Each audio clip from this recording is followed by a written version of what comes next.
नमस्कार दोस्तों, cars travel and more के एक नए वीडियो में आपका स्वागत है। मेरा नाम है अंतस प्रकाश और आज जिस टॉपिक के बारे में हम बात करने जा रहे हैं वो एक नए कार बायर के लिए और स्पेशली अगर कोई टाटा प्रोडक्ट पहली बार परचेज़ कर रहा है तो उसके लिए काफ़ी इंपॉर्टेंट हो जाता है। आज मेनली मेरा कंसर्न है टियागो, पंच और ऑल्ट्रोस के बारे में बात करना। दोस्तों, इन तीनों गाड़ियों के बारे में मैं इसलिए भी बात करना चाहता हूँ बिकॉज़ इनमें से दो गाड़ियों को मैं ओन कर चुका हूँ। करंटली एक को ओन कर रहा हूँ, एक को ओन कर चुका हूँ। और एक गाड़ी यानी कि ऑल्ट्रोज मेरे पास लगभग 1 सवा साल रह चुकी है। मैंने उसको अच्छा खासा 2-3 हज़ार किलोमीटर चलाया है अपने फ्रेंड्स के साथ। फर्स्ट जनरेशन टियागो मैंने 4.5 साल अपने पास रखी और लगभग 54,000 किलोमीटर के आसपास उसको मैंने चलाया है। और अभी पंच मेरे पास पिछले 1.5 साल से है और ये 26,600 किलोमीटर चल चुकी है। दोस्तों, सबसे पहले मैं बात करना चाहूँगा कुछ नंबर्स के बारे में। दोस्तों, शुरुआत में बात करते हैं कार के प्राइस से। टियागो पेट्रोल शुरू होती है 5,60,000 से और वो जाती है 7,80,000 तक। ऑल्ट्रोज शुरू होती है 6,60,000 से और वो जाती है 10,55,000 तक। पंच शुरू होती है 6 लाख से और वो जाती है 10,10,000 तक। अगर इनकी CNG वेरिएंट्स की बात करूं तो टियागो शुरू होती है 6,50,000 से और वो जाती है 8,15,000 तक। पंच शुरू होती है 7,10,000 से और वो जाती है 8,85,000 तक। और ऑल्ट्रोज की मैं बात करूं तो वो शुरू होती है 7,50,000 से और उसका प्राइस जाता है 10,55,000 तक। ये जो भी प्राइसेस मैंने बताए हैं वो एक शोरूम नोएडा की है। तो उन बायर्स के लिए जो कि रनिंग कॉस्ट भी कम चाहते हैं और उनका बजट भी काफ़ी लो है, उनके लिए तो भाई टियागो ही सही है। क्योंकि आपको जो ऑन रोड आप ऑल्ट्रोज और टियागो को कंपेयर करेंगे तो आप में लगभग 1,30,000 1,25,000 का फ़र्क आ जाएगा। अगर टियागो की बात करें तो for every variant of petrol there is a variant available in CNG। चाहे वो XE हो, XM हो, XT हो, XZ हो, एवरी वेरिएंट के लिए आपके पास एक CNG का वेरिएंट अवेलेबल है टाटा के पास। बट यहाँ पे टाटा ने एक खेला कर दिया है। वो खेला ये किया है कि फॉर एवरी वेरिएंट तो उनके पास अवेलेबल है एक CNG का मॉडल, बट जो प्राइस डिफरेंस है वो बेस वेरिएंट में 90,000 का है। बट वही प्राइस डिफरेंस बेस मॉडल की जगह टॉप मॉडल में 35,000 का है। तो अगर कोई बंदा टॉप मॉडल पेट्रोल लेना चाहता है तो उसके लिए काफ़ी टेम्पटिंग हो जाता है CNG मॉडल लेना। थोड़ा स्पेस से कॉम्प्रोमाइज़ करना पड़ता है CNG में। बट अगर आप इसको इस तरीके से सोच के देखें कि लोवेटो और बाकी जो टॉप CNG के सप्लायर्स हैं आफ्टर मार्केट में, तो उनका सिक्वेंशियल किट भी आप 8-70 के आसपास कॉस्ट करता है।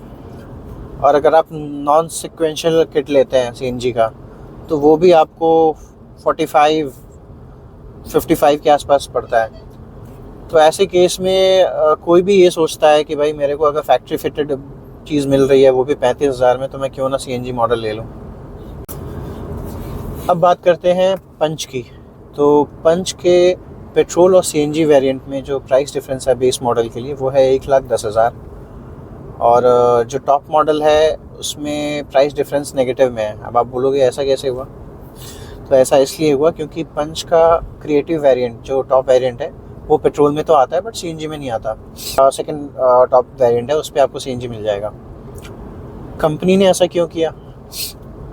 कंपनी ने ऐसा इसलिए किया बिकॉज़ ऑलरेडी जो ओवर प्राइस्ड पेट्रोल वेरिएंट है, अगर उस पर कंपनी CNG का और 45-50 हज़ार लगा के बेचे तो वो गाड़ी बन जाएगी 10,50,000 60,000 की। और उस केस में गाड़ी का ऑन रोड प्राइस 12-30 तक पहुंच सकता है। तो वैसी कंडीशन में कोई मतलब नहीं बनता, कोई सेंस नहीं बनता कि कोई 12,30,000 की पंच खरीदने जाएगा। अब बात करते हैं ऑल्ट्रोस की। तो जो ऑल्ट्रोस के बेस वेरिएंट्स का प्राइस डिफरेंस है CNG और पेट्रोल में वो है 95,000। 6,60,000 का पेट्रोल वेरिएंट है और 7,55,000 का CNG वेरिएंट है।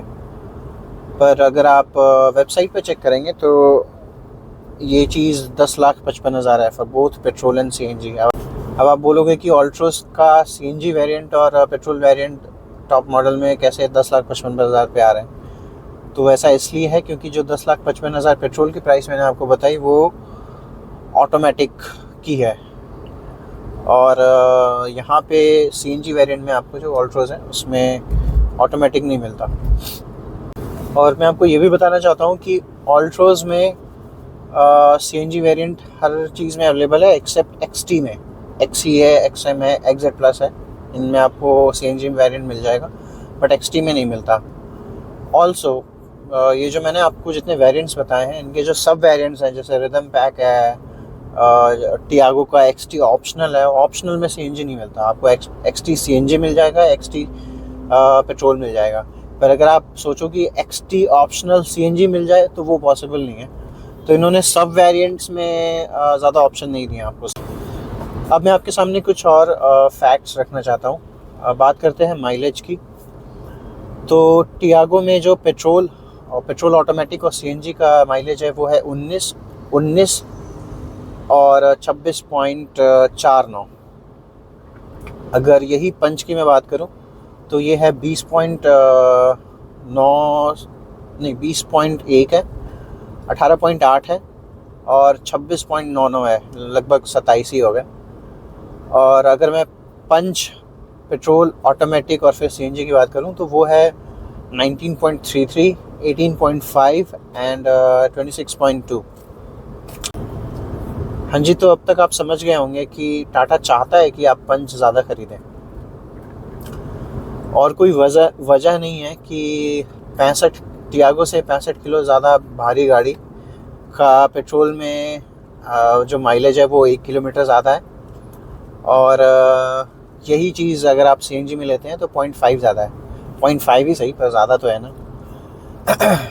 तो वो इसलिए भी है बिकॉज़ पंच का जो थ्रॉटल रिस्पॉन्स है वो थोड़ा लेथार्जिक है, और टियागो थोड़ी ज़्यादा लाइवली फील होती है इन कंपैरिजन टू पंच। अब ना ज़्यादा नंबर्स के बारे में बात नहीं करेंगे, अब बात करते हैं हार्डकोर ओनरशिप पर्सपेक्टिव के बारे में। अपार्ट फ्रॉम फिज़िकल अपीयरेंस, जो सबसे बड़ा डिफरेंस है इन तीनों गाड़ियों में है वो है ड्राइवेबिलिटी का। टियागो इन तीनों गाड़ियों में सबसे ज़्यादा फन टू ड्राइव है। इसका जो गियर बॉक्स है ज़्यादा आपको ट्रैक्टेबल लगता है।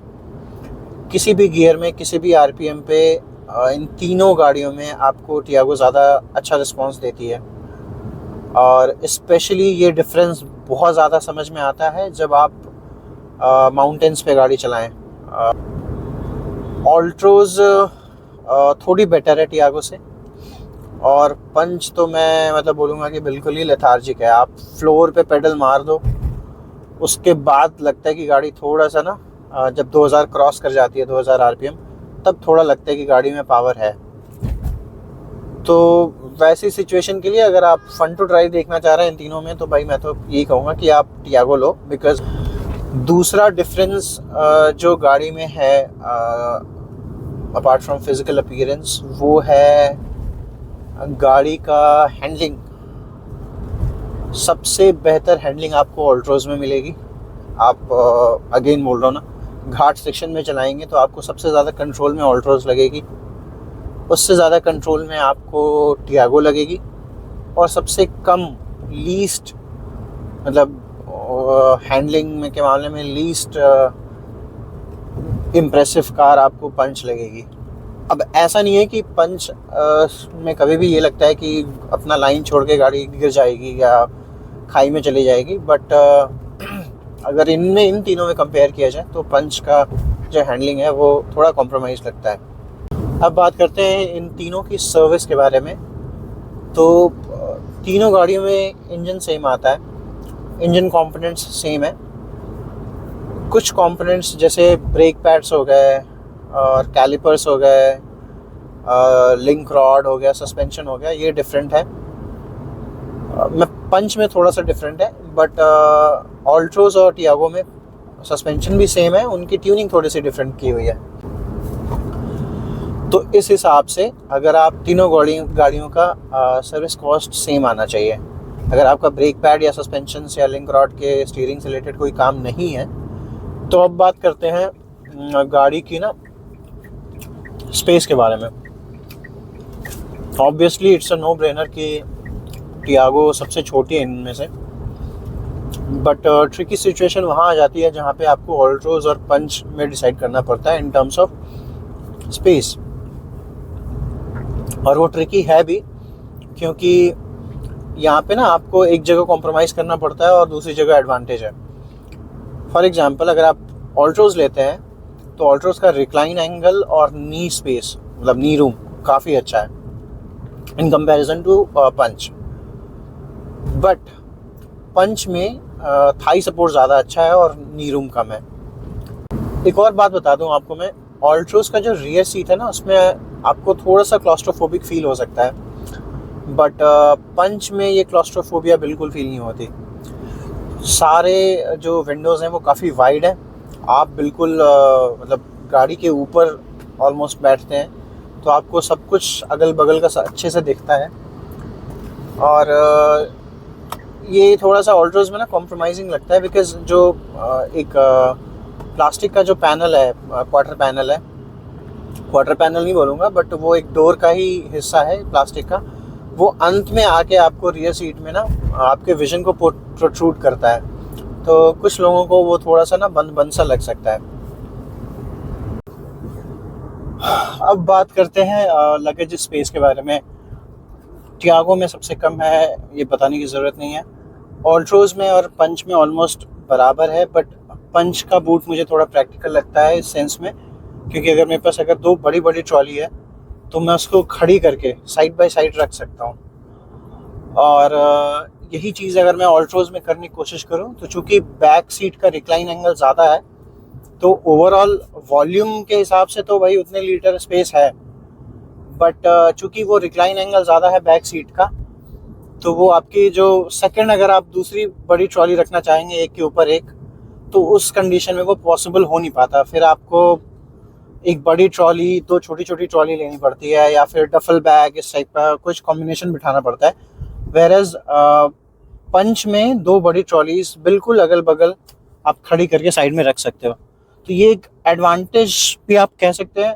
हालांकि देखिए, अगर आप गाड़ी से जा रहे हैं तो आप डफल बैग भी कर सकते हैं, रक्सैक भी कर सकते हैं, सो दैट वो अपने हिसाब से शेप ले ले, जो आपका लगेज है अपने हिसाब से शेप ले ले। बट स्टिल अगर आप किसी की मजबूरी है, कोई एयरपोर्ट से आ रहा है, उसके पास दो बड़ी ट्रॉलियाँ हैं, तो पंच में आसानी से आ जाती है वो। एक और चीज़ जो मैं आपको बताना चाहता हूँ आपके बाइंग डिसीजन के लिए, वो इम्पॉर्टेंट होगा, वो ये कि अगर आपको प्योरली हाईवे पे चलानी है और आपको लॉन्ग डिस्टेंस ज़्यादा कवर करने हैं, और अगर आपके पास बजट है, तो डेफिनेटली ऑल्ट्रोज लें, क्योंकि ऑल्ट्रोज की जो मोटर ट्रैक्टेबिलिटी है इंजन की, वो पंच से बेटर है, और इसकी हैंडलिंग और एक्सेलरेशन भी पंच से बेटर है। नो डाउट टियागो के इन तीनों में एक्सेलरेशन और ट्रैक्टेबिलिटी बेस्ट है, बट हाईवे के हिसाब से कंफर्ट उतना अच्छा नहीं है।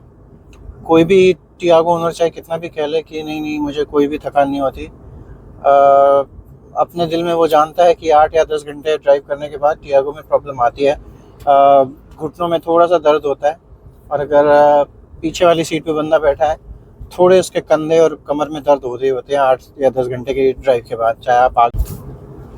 And on the flip side, अगर आपको हाईवे पे थोड़ा कम चलाना है और ख़राब सड़कों पे ज़्यादा चलाना है, इन द सेंस कि अगर आप 10,000 किलोमीटर गाड़ी चला रहे हैं एक साल में, और आपकी गाड़ी उसमें से 1,500-2 हज़ार ख़राब सड़कों पे चल रही है, तो आपको ऑल्ट्रोज छोड़ के पंच लेनी चाहिए, बिकॉज़ ऑल्ट्रोज की हाईवे मैनर्स इतने भी अच्छे नहीं हैं कि आप पंच के ख़राब सड़क के जो एडवांटेज हैं आप उसको इग्नोर कर सकें। पंच का जो ख़राब सड़कों पे परफॉर्मेंस है वो बहुत अच्छा है। अब तो मेरी ये आदत बन चुकी है कि अगर मुझे अचानक कोई गड्ढा दिखता है और अगर मैं जज कर लूँ कि मुझे ब्रेक लगाने से कोई फ़ायदा नहीं है, वो पॉट होल में गाड़ी ज़ोर से जाएगी, तो मैं एक्सेलेरेटर और दबा देता हूँ और गाड़ी और स्पीड बढ़ा के मैं निकल जाता हूँ उस गड्ढे से, क्योंकि सस्पेंशन का प्ले बहुत अच्छा है। इसका जो सस्पेंशन रिबाउंड होता है वो काफ़ी कंट्रोल्ड है। तो इन सब चीज़ों की वजह से मुझे लगता है कि भाई पंच बेटर है। अगर आपको अपनी टोटल जो भी आपकी ड्राइव है उसका 20% से ज़्यादा अगर आपको ख़राब सड़क पे चलाना है, तो अगर आपको गाड़ी प्योरली सिटी में चलानी है, हाईवे पे कभी कभार जाना है, तो मैं बोलूँगा आपसे कि आप पंच या टियागो लें। अगर आपको बड़ी गाड़ी लेनी है डेफिनेटली आप पंच ले सकते हैं, बट स्टिल वो आपका माइलेज शहर में काफ़ी कम देगी। और बेटर है कि आप टियागो लें, क्योंकि स्टॉप एंड गो ट्रैफिक में टियागो का जो क्या बोलते हैं गियर का जो रेशियोज़ हैं वो बेटर हैं शहर के ट्रैफिक के हिसाब से। अब फाइनली बात करते हैं किसको कौन सी गाड़ी लेनी चाहिए। अगर आप ऐसे इंसान हैं जो ज़्यादा ट्रैफिक में रहता है, ऐसे इंसान है जो थोड़ा फन टू ड्राइव गाड़ी चाहता है, इन तीनों में से तो बेटर है आप टियागो लें। अगर आप ऐसे इंसान हैं जिसको कंफर्ट पसंद है, थोड़ा बहुत ज़्यादा गियर चेंजेस से भी खुश रहेगा, तो वैसे केस में आपको ऑल्ट्रोज लेनी चाहिए। आप ऐसे इंसान हैं जो फन टू ड्राइव भी चाहिए, जिसको गाड़ी ख़राब सड़कों पे भी चाहिए और हाईवे पे भी अच्छी हो, तो वैसे केस में आपके लिए अनफॉर्चुनेटली मजबूरी बन जाती है पंच। मजबूरी इसलिए कहूँगा क्योंकि हाईवे पे और ख़राब सड़कों पे तो पंच बहुत अच्छी है, but bumper to bumper traffic में और फन टू ड्राइव नहीं है गाड़ी बम्पर। और यही चीज़ अगर सीएनजी की बात करूँ तो सबसे कॉस्ट इफ़ेक्टिव आपके लिए पंच रहेगी, क्योंकि ऑन पेपर भी उसका माइलेज ज़्यादा है सीएनजी में। और मैंने जो बाकी यूज़र्स से फ़ीडबैक लिया है, मैं कई बार सर्विस सेंटर पे जब गया हूँ तो मैंने बाकी लोगों से पूछा भी है, तो उनको ठीक ठाक माइलेज मिल जाता है। कुछ लोगों को जो AREI क्लेम्ड है, अगर वो बिल्कुल ही आराम से चलाते हैं गाड़ी तो उससे भी ज़्यादा फिगर मिलते हैं। 28-29 तक भी पंच से लोगों ने माइलेज निकाला है। तो मैं आपको ये सजेस्ट करूँगा कि अगर आपको सीएनजी लेनी है तो आपको पंच पे ही जाना चाहिए। अब पंच पे मैं इतना एम्फेसाइज इसलिए भी कर रहा हूँ क्योंकि अगर आप सीएनजी ले रहे हैं तो मैं मान के चल रहा हूँ कि आप थोड़ा प्राइस कॉन्शियस बायर हैं, और अगर आपको थोड़ा सा प्राइस कम चाहिए तो ड्राइवेबिलिटी में और फन टू ड्राइव वाले फैक्टर में थोड़ा सा कॉम्प्रोमाइज़ तो करना पड़ेगा ना बॉस। और अंत में मैं आपसे यही पूछना चाहूँगा कि आप बताइए आपको वीडियो कैसा लगा। एक्चुअली टॉपिक थोड़ा ऐसा था ना जो आप लाइव सेशंस पे ज़्यादा कर सकते हैं।